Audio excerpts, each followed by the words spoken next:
I've always wondered why most Indians have a physique that looks like this: skinny arms and legs, little to no muscle mass, and a lot of fat accumulated around the waist region.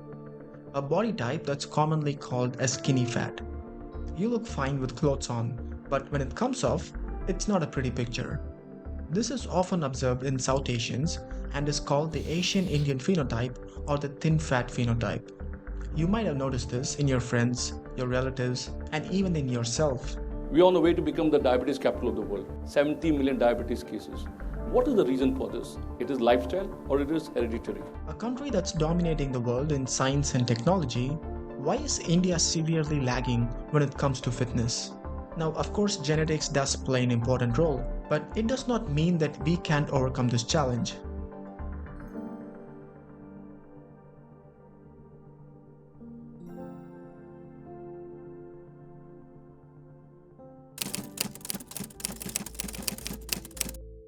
Take a look at these foods that are typically consumed in South India.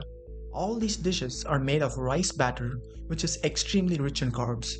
Now, carbs aren't necessarily bad for you, but the problem comes with overconsumption. Myth is that only by eating the sweet you will become diabetic. It's not like that. The overall quantity, the calorie, the carbohydrate content of the food, they all are responsible. The Indian Council of Medical Research did a survey spanning 12 years featuring people from every single state and union territory.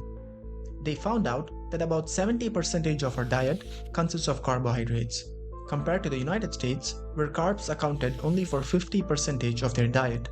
This overconsumption of carbs and lack of protein is a recipe for turning skinny fat, because protein is what adds muscles to your body. Now, of course, this has to be combined with weight training, but for now, let's focus on diet. Large part of the plate on a typical meal tends to be just carbohydrates. We're essentially eating roti and rice, and we just add on a bit of vegetable and dal to it, which is very little to meet the protein requirement. Although items like chutney, sambar, and curries can be nutritious, and pulses like rajma and chickpea are super rich in protein, these foods are usually consumed in small quantities, so the overall impact is not significant. So making a conscious effort to include more protein and reducing the carb intake in your diet will cause a significant improvement in your overall health and fitness.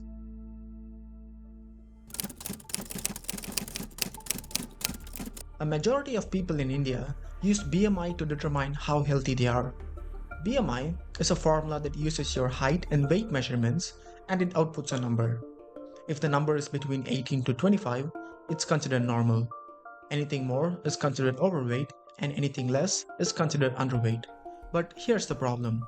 Take a look at popular wrestler Steve Austin.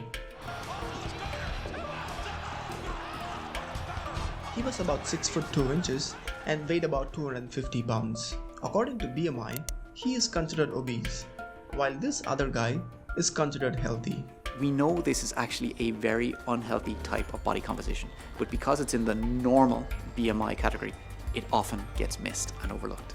A study in 2020 revealed that 43% of Indians with a normal BMI are metabolically unhealthy. So a huge portion of people are living under this illusion that they are not overweight or unhealthy, when in reality they actually are. If you hit the gym in India, you would have noticed a lot of middle-aged people working out because they were probably diagnosed with a health condition, or some even working out to lose weight for an upcoming event.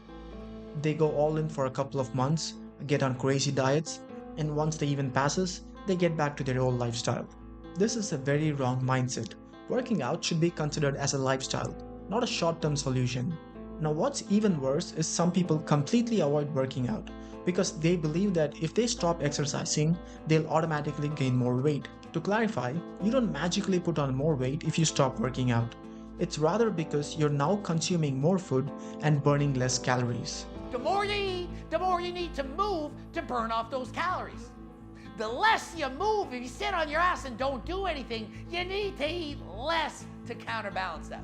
Does that not make sense? Secondly, there's also a lot of negative beliefs about supplements. People don't take protein powders because they think it causes side effects.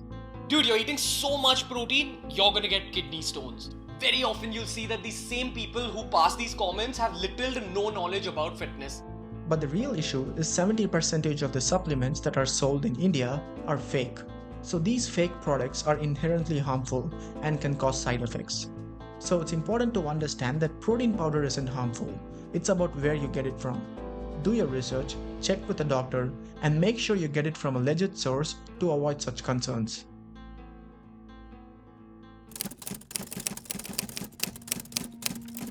From a very early age, we give priority to academics.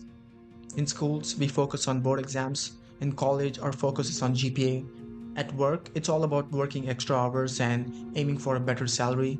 And before we realize, we are all caught in this rat race where we enter our 40s and 50s with tons of health issues. Now, this is not to blame our parents or teachers. Their primary goal is to ensure a good quality of life for their children. But what gets overlooked here is the importance of health and physical appearance.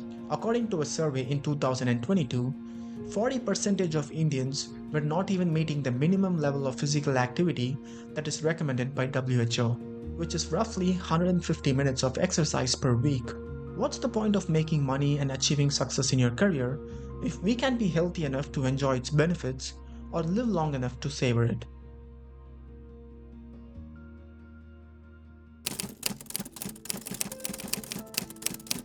The traditional Indian diet, that is high carb foods like rice, was designed for people who did a lot of physical labor, working in fields and factories, burning excess calories by virtue of their daily activity. Unfortunately, this does not align with our current lifestyle. Most of us work in front of a computer, and with services like Zomato, Swiggy, and Uber, our life has become very sedentary. Our lifestyle has completely changed in the past couple decades.